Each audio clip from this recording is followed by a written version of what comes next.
All right, so we're going to continue on and create a new activity now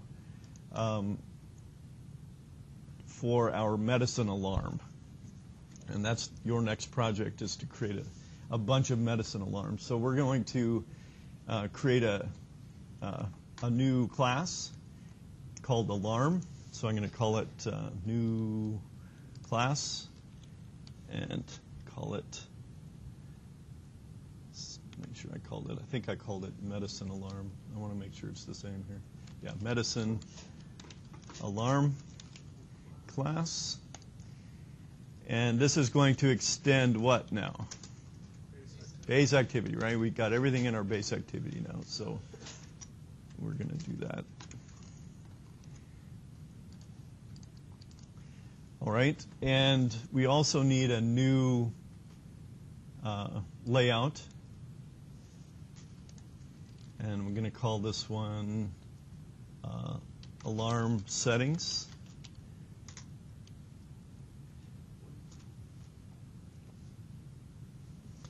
Now, I'm only going to create one alarm on here. You guys have to create 10. So there's different ways to do that. You might try to explore using a list view. At least you would have a scrollable view so that you could have a bunch of them here. But you might try looking at a list view to store, because the data that's in for each alarm should be the same. I'm just going to create one. So I'm starting with a table layout here. And actually, I'm going to delete this, and I should have made this a table layout. So that's the only layout that I have. And we're going to have in it a little text box, a text view as the first element. And this is, I'm going to call it Alarm 1. For obvious reasons, you're going to have multiple alarms, so you might as well start out like this.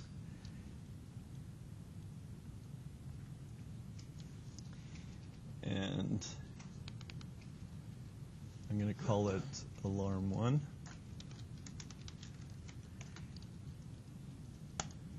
And then I need to have a place to get the date and time. So we're going to have a text view in here, secondly.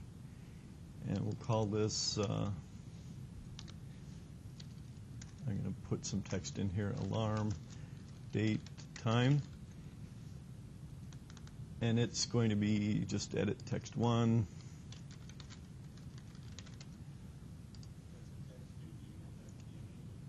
Yeah, sorry, I got the wrong one. I need a text, edit text is what I need. Thank you. Just making sure you're paying attention. And we'll call this edit text 1. And then finally, I explored this new concept of a toggle button, which I thought was cool. So we'll have this toggle button. And this is going to be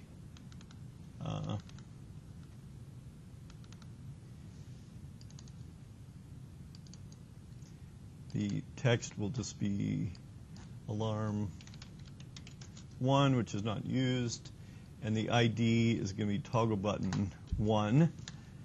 Nice, good names there, right? In a toggle button, though, what's nice is you can change what this says. So I made mine say turn on and turn off because we want to actually do some action there. So we do that in the field called text on and text off. So my text off is going to be turn on. It's a little backwards then because we're doing actions. So when it's on, the action would be to turn off, right? When it's off, the action would be to turn on. So that's an alarm. Then I'm going to have a notes field. So I need an edit text again. We're going to put this here. And this is going to be, I'm going to put no text in there. And we're going to call this edit notes 1. Now, I want this to extend all the way across this view. So there are some fields we can, just like you do in CSS, we can span this to be across 3 columns. So we want that note field to go all the way across, right? Does that make sense? All right, so that's kind of our look and feel. The other nice thing, they have this thing similar to HTML5's placeholder. We have a hint field, and I can say put something like this. And what that does is it puts a grayed out hint field for people to say what it is rather than just being blank, and rather than putting in actual text. Because if you put in actual text, they have to delete that first to put in their text. So this is, as soon as they click on it, that goes away and then you can start typing your text. So that's kind of what our alarm is going to look like. For your assignment, you're going to have a bunch more of these sections all the way down. So it's got to be at least a scroll view. And I was thinking it would be nice to have a list view because that lets you scroll these easier. And you can change what each element is of the list view. And that element could be this whole couple of table rows here. All right, so that's kind of our layout. Yep, question? Nope. Just yawning. I understand. Basically, you can take your list view and embed it in, or your table rows into your list view. Right. Right. All right. So the other thing we need in our project now is to be able to switch back and forth. So I'm going to add some code to my base activity class so that we can have a new a menu item here.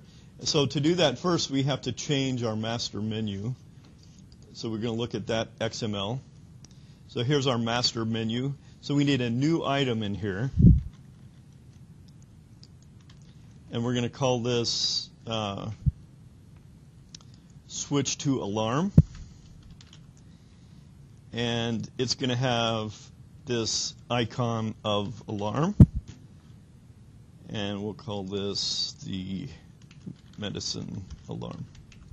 So I need a new icon in my drawables folders here.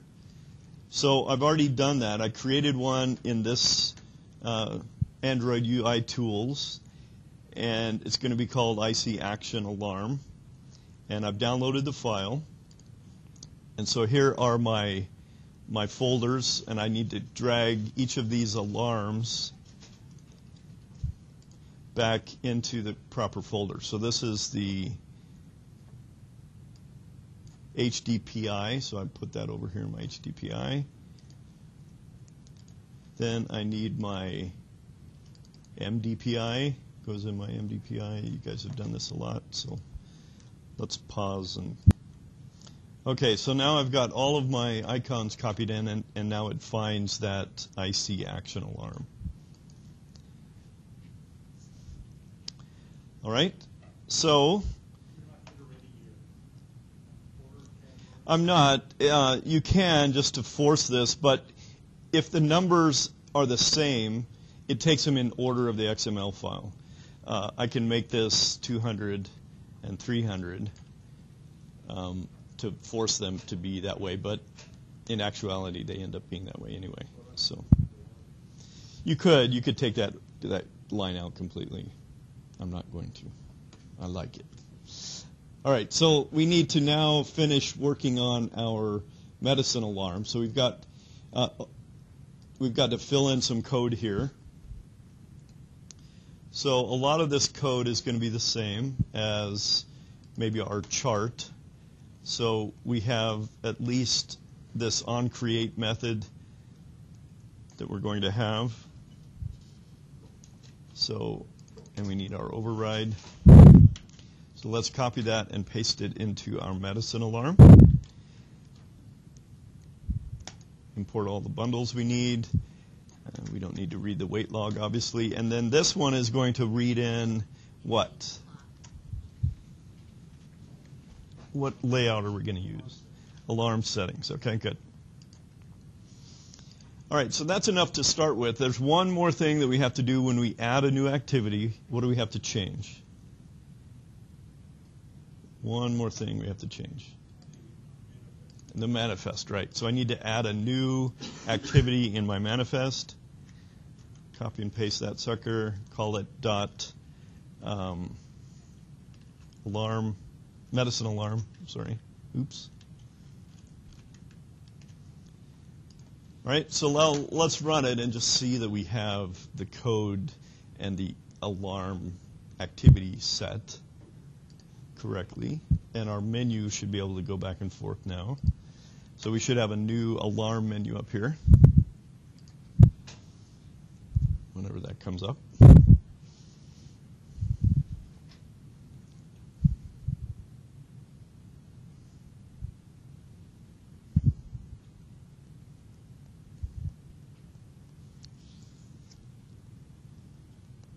Look at that alarm. Isn't that beautiful? They're all different sizes, though. I don't like that. I'm not sure how to fix that yet. But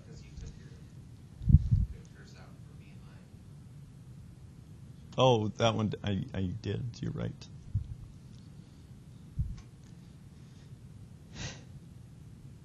So I click on alarm, and it does nothing. So obviously my base activity, I forgot to add my case statement for what to do to switch to my switch to alarm. If that menu item comes up, I want to, let's just start an activity for now. And we'll call it the medicine alarm class and rerun it.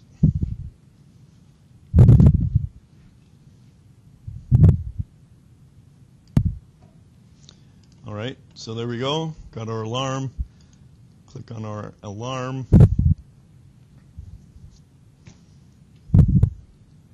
Ta-da! Isn't that sweet? And we can do something like add some text. We can turn on our alarm. Now it says turn off. We can turn off. Now it says turn on. The date and time obviously needs a date and time in there, but at least our view seems to be working. So that's good. All right, so now let's build this up slowly. When I turn this on, we'll deal with the date and time later. Obviously, we're going to need to have them have the ability to choose a date and a time for their alarm and save that data somewhere. And in your application, you're going to have to save all 10 of these somewhere. So where do you think you'd save that data? Preferences, possibly. Okay. Where else might you do it? Another file, right? That would probably be where I would do it. Text file, some text file. All right. So either way. So let's get rid of these guys. So what I need to do is when this turns on, I need to have some callback in my code that reacts to that. And for now, what I'm going to do is set an alarm for like 20 seconds in the future so we can see something happen. And then we will change that slowly and add the exact date and time we want the alarm to go off. All right, so there's a lot of things we can do to this, this code. So in my medicine alarm code, I need to have, well, sorry, in my turn on my toggle button here,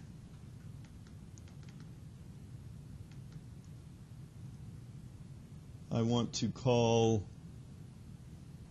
a method on my onClick and we'll call it toggle alarm. So I need to write that method in my medicine alarm code.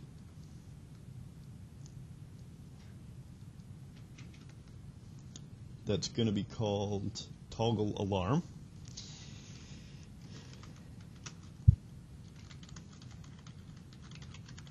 And it always gets a view.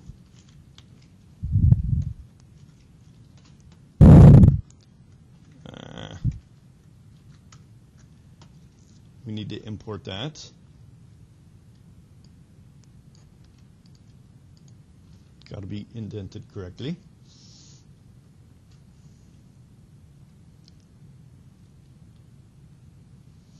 All right, so now we need to create an alarm, and we'll start by just creating. Let's start a little bit at a time here. I need to create an alarm manager value and import that package, of course. Got to get the right. Come on.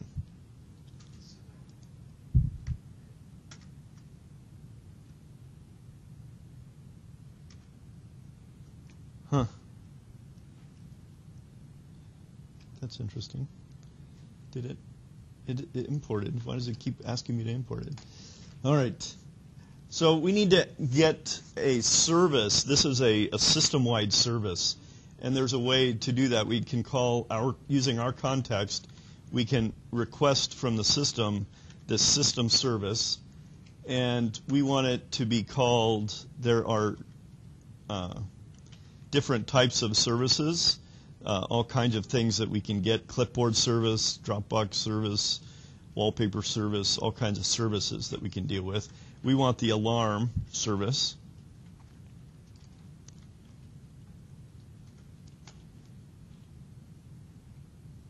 Oh.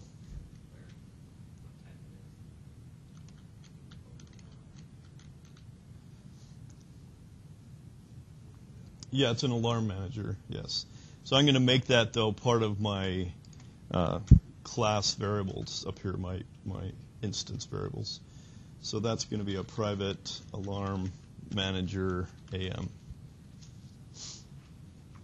All right, so there's my alarm manager that I can now do alarm manager stuff with.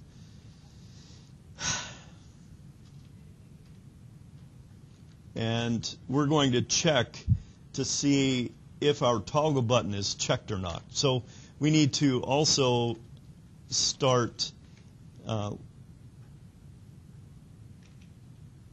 remember, we always use this private initialize app method.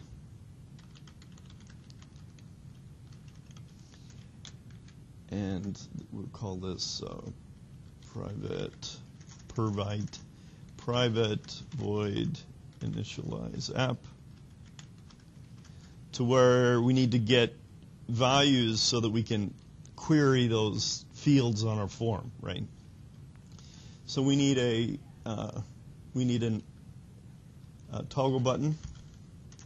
So it's going to be of type it's private toggle button toggle button 1. So we need that. Then we need to find that. So our toggle button 1 is going to be find view by ID r.id.toggle button 1. Oh, and we have to typecast it.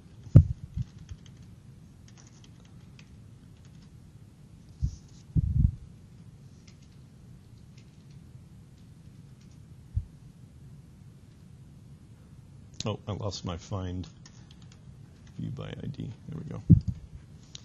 All right, so there's my toggle button. I had to have a place to put it. I have to go get it from the view.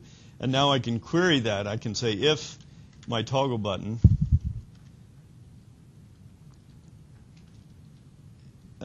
dot is checked, that's a method that's available for these toggle buttons. If it's checked, I want to do something like set an alarm. So using that alarm object that I just created, I can set an alarm, and we pass it, we're going to use a real-time clock alarm. There's different types of alarms. We're going to use this real-time clock, RTC. And what it does is it gets values in milliseconds. So for now, I'm going to query the system clock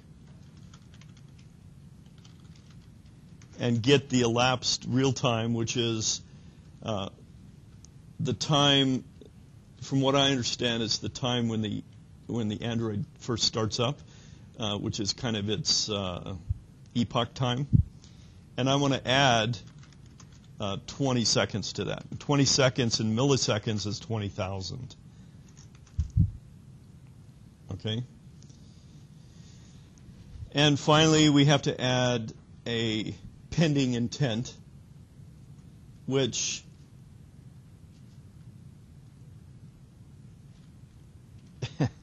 I have to create, all right? So this gets more complicated. So I have to create this pending intent, which is similar to an intent that I use to switch activity views, right? I need an intent to go back and forth between views. A pending intent is similar to that, but it's an intent that will happen sometime in the future.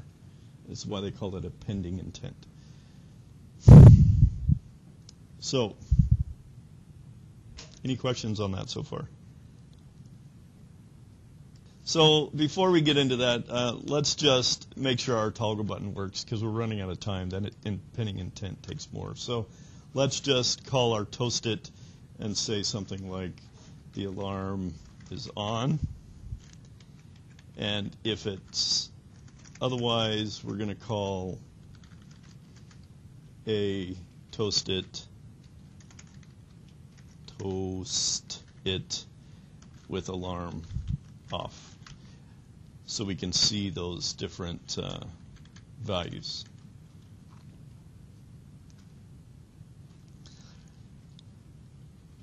All right, let's just see if that works. And since we're going to need that alarm text, the notes, we want to pass those notes around to all of these. Let's get our notes data as well. So we need a new edit text. We're going to call edit notes 1, since we're going to have multiples of those. Inside of here, we need to go get that from our view.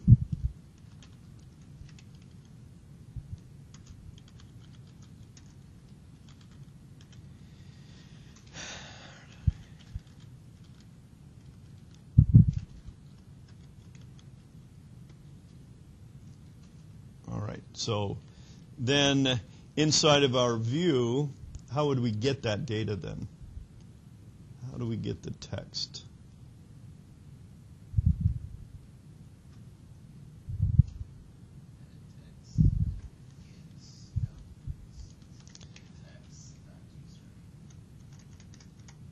Right. So let's add that to our alarm so we can see what the notes are for this. So it would be edit notes 1 dot get text dot toString, right?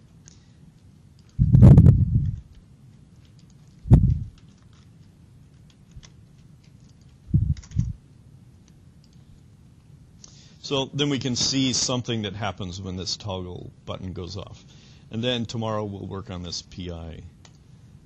So let's run it again, so we can at least see our button go off.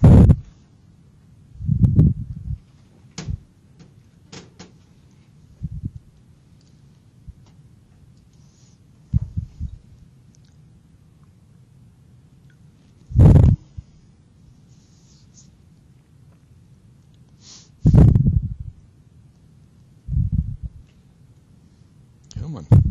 There we go.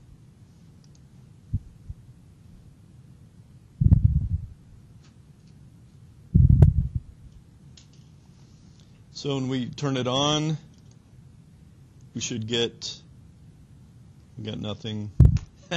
We turn it off, we got nothing. So my, that's interesting. Huh?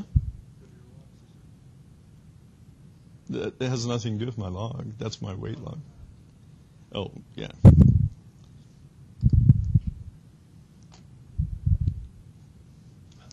No errors, so that's useful. There it goes. Oh my God, that's just slower than snot. So let's turn it on. And we probably have a couple backed up. So it's just slow. So it's at least coming on and off. No, I'm not using that. So take your meds now. All right, so it's now coming on. It's real time. See, it takes that, puts it real time in here. Without clicking the buttons because it's so far behind. All right, let's turn it off. And it should say eventually turning off.